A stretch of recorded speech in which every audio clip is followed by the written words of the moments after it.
Greetings everybody, Richard Fulmer here, and welcome to another Richard's Rock Rambles. So this week we're going to check out part 2 of my vinyl haul that I went to Cape Town recently to one of the vinyl fairs there, and you might have seen the previous video, part 1, where I chatted about 6 albums. We're going to do the next 6 this one, and I just want to say thank you to everybody who responded to the first one.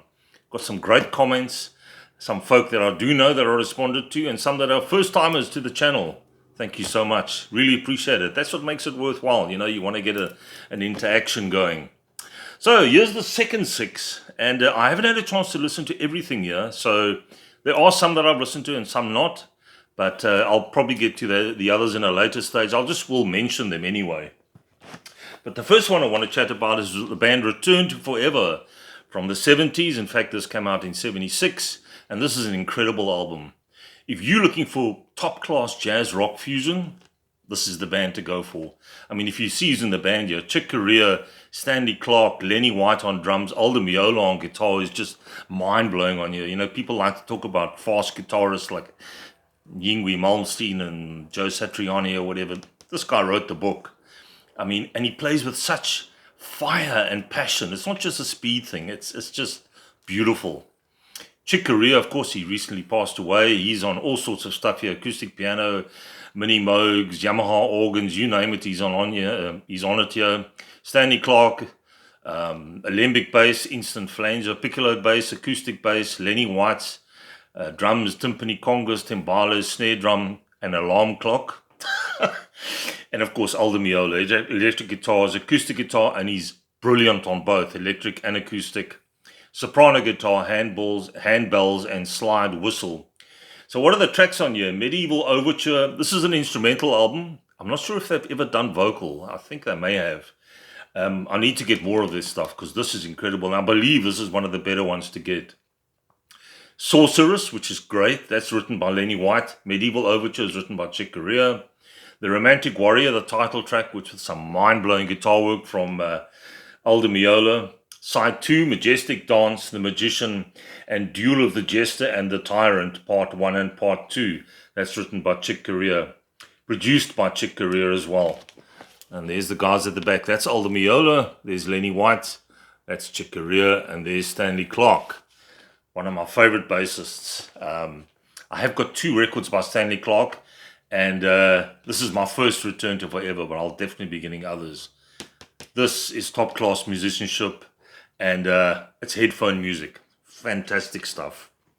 Second record, in a similar vein, from Holland, the band Focus. I do have 2 of the others. I used to have this many years ago. Who knows what happened to it? Sold it for wine money, probably. But I do have Making Waves or Moving Waves? Their first album, plus a live album as well. And I've got this one back, which is really cool. This is a great album. Features Thijs van Leer on the keyboards. He also does that yodeling thing. He doesn't actually sing. It says vocals here, but he's not really proper singing. It's more like sounds that he makes. But it kind of works. He's still in the band. They are still going today. So he's there on all sorts of stuff. Electric piano, flutes, alto flutes, synths, recorders, mellotrons, vibes, you name it, he's on here. Everything but the kitchen sink. Bert Reiter on bass guitar. Really nice bass guitarist as well. Auto harp, triangles, Chinese finger cymbals, hand claps, and Swiss bells. Colin Allen on drums, conga drum, tambourine, castanets, yada, yada, yada. It just goes on and on. And then the guy who's not in the band anymore, Jan Akkerman, brilliant guitarist. He's there on all guitars, including, it says here, Akkerman himself, which I have no idea what that means. Lute and timpani, produced by Mike Vernon. And this came out in 74. Yeah, Hamburger Concerto by Focus. Well worth checking out. There's no inside sleeve or anything else that I can tell you. Side 1, Delicia Musica, Harem Scarum, La Cathedral Strasbourg. There are elements of classical music in here as well, which is also cool. Hamburger Concerto, which has got the first part starter, rare, medium, well done. I like the way they've done that. In other words, doing your meat, and then one for the road. Glad I got this. And just shows if you go through all the records at these vinyl fairs, you will come across stuff that you once had before and that you want to get again. Next one up, Supertramp, Crisis, What Crisis? I just love that cover there. And yeah, nuclear war behind him or whatever, industrial wasteland, and there he is sitting on his deck chair. There's the band. So lying down, there's I think that's Davies, I think, and that's Roger. Was that Rod? No, that's Roger Hodgson, wearing some rather tight pants there. If one has a look, if you want to have a look there, and yeah, there's the rest of the guys. So who's in the band? Dougie Thompson on bass, Bob C. Benberg on drums and percussion, Roger Hodgson, vocals, guitar and keyboards, and the other main songwriter in the group, Richard Davies, he's on vocals and keyboards. And John Anthony Helliwell, he does all the wind instruments and vocals, sax and what have you. Produced by Ken Scott and Supertramp. There are some classics on here. This album would go on to do pretty well, and a lot of these songs they would play at their live concerts would become staples. Side 1, Easy Does It, Sister Moonshine, that was a great track off here with some excellent vocals by Roger Hodgson. You know, he had that high-pitched vocals. Ain't Nobody But Me, A Soapbox Opera, Another Man's Woman, and then side 2, Lady, Poor Boy, Just a Normal Day, The Meaning, and Two of Us. Loads of melody, a lot of pop sensibilities to their music. They were a very hard band to sort of pigeonhole. You had bits of progressive music, like I said, a bit of pop, sometimes on the hard rock, but they never really got very heavy. And they were gone to bigger things from this album, but this is one that I've been looking for some time. I have Crime of the Century, and I have, what's the other one I have? Even in the Quietest Moments, I have the live album Paris, and one or two others, but I'm glad I got this one. There we go, that was Supertramp. And the two that I haven't listened to yet, but I'm going to be doing soon, Emerson, Lake and Palmer, the live album. Welcome back, my friends, to the show that never ends. There's a cool picture of the band in all their glory in the 70s, and this came out in, when it was also 74, popular year. So you got all the big ones, Hoedown, Jerusalem, Toccata, Tarkus, Take a Pebble, Piano Improvisations, Jeremy Bender, The Sheriff, Carnival 9, which is probably their most well-known track. And so this is a triple album. I don't think I have too many triple albums. I think Woodstock's the only other triple I have. So be careful how I open this. So there we go. Emerson, Lake and Palmer. There we go. One triple album for you. And yeah, this is a brilliant. I mean, Keith Emerson on keyboards, Greg Lake on bass, who also had an incredible voice. Doesn't get enough credit for his singing. And of course, the only guy left from the band, the other two, those two have passed on. Carl Palmer, he's still around. So that I still need to give a listen to. I'm looking forward to that. And then last but not least, from our vinyl haul, thank you, Noel Small, for pointing this out to me, or for getting this for me, a really kind gesture. Yes Shows, which is live Yes, and I don't have any live Yes, so this is the other live one I think is Yes Songs, which I still need to get. That also might be a triple album, but I'm really chuffed to get this. I'm looking forward to listening to this, and there's some great live shots there. So who was in the band? Let's just give you a quick rundown here. It's different concerts. And Ahoy Hall, Rotterdam, November 1977. John Anderson, vocals, Steve Howe, guitar, Chris Squire, bass, Rick Wakeman on keyboards, and Alan White on drums. That's on side 1. And that's got parallels, and then it's Time in a Word, which is the same lineup, and Going for the One. Then on side 2, The Gates of Delirium, and here you've got Patrick Moraz. He was there on keyboards just for that one album, I think. And the rest of the guys are the same. And then side 3, Don't Kill the Whale, which is a famous song of Don Anderson's. And that's also the same lineup as the first one that I mentioned. That was in Wembley, Empire Pool, Wembley in 1978. The Gates of Delirium on side 2, was in Cobo Hall, Detroit in 1976. So this is all the mid-70s.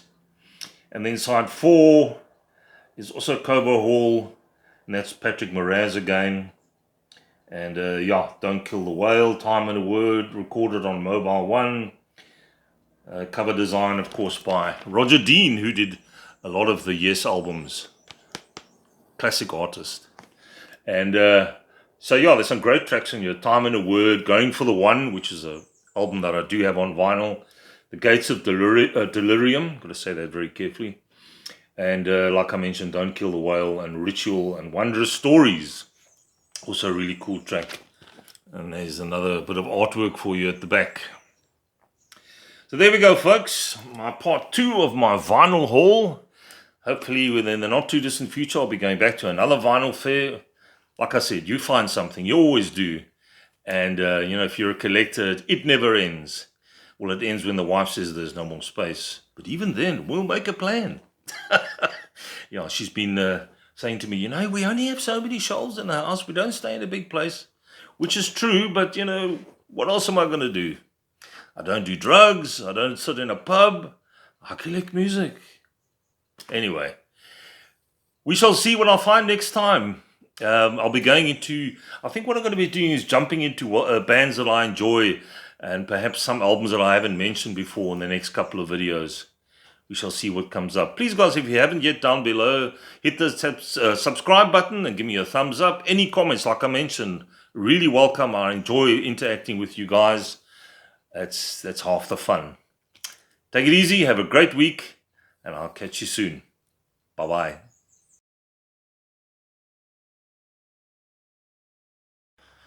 Yes, folks, it's me again. Just a quick add-on to my last video, the second part of my vinyl haul. 6 albums that I was going to show you. I only showed you 5. I realized afterwards, because I still have this on my turntable, the Allman Brothers, album called Beginnings. And I wasn't aware that this is actually their first 2 albums together on one sort of deluxe. There we go. There's the band, sort of a 2-for-1 kind of thing. And which I'm quite chuffed about, because I do have some Allman Brothers. I think I have Brothers and Sisters on vinyl. But this is the first 2 albums, which is really cool. And there's some great tracks on here. Of course, in the band, you had Duane Allman, lead guitar, acoustic and slide guitars, Dickie Betts on lead guitar, Greg Allman on organ, piano and vocals, Barry Oakley bass and vocals, Johanny Johansson on drums and congas, timbalas and percussion, and Butch Trucks on drums and timpani. And then a guy called Tom Doucette, harmonica and percussion. So I think this was re-released and remixed as this sort of double, because they weren't happy with the original mixes apparently. And there's a whole story about it inside. There aren't any other pictures, unfortunately, to show you. There's the band live. They were a great live band. More of a jam band, really, They could go on for like 3-hour concerts, like the Grateful Dead kind of thing. So I'm just going to run through the tracks quickly. Don't Want You No More, It Ain't My Cross to Bear, Black-Hearted Woman, Trouble No More. That's on the first album, just called The Allman Brothers. And then on side 2, Every Hungry Woman, Dreams I'll Never See, and Whipping Post, which would become a favorite of theirs. Great stuff with Duane Allman on the slide. Frank Zappa would cover that with his band many years later. Then on the second album, which is called Idlewild South was the name of their second album. And I think the original cover of that was just a band picture, but they don't have a picture of that here. Revival, Don't Keep Me Wondering, Midnight Rider, which is also another song which became a big hit. And then the great instrumental In Memory of Elizabeth Reed. There you can see the jam band coming out, the jazz side of things to the Allman Brothers mixed with the rock, the southern rock. I mean, they were labeled as southern rock, but I think there was a little bit more to them than they were definitely not a Lynyrd Skynyrd kind of southern rock band. And then the last side, Hoochie Coochie Man, which is a cover, obviously, Willie Dixon track, Please Call Home, and Leave My Blues at Home. So that's the 6th one, the one that got away from the previous video, but there we go. Yeah, old age is terrible, you forget things, and like, where did I put my shoes, and where did I put my records, and yes, I have forgotten to speak about that. Anyway, we all get old, these things happen. Take it easy, guys. I'll catch you soon. Bye.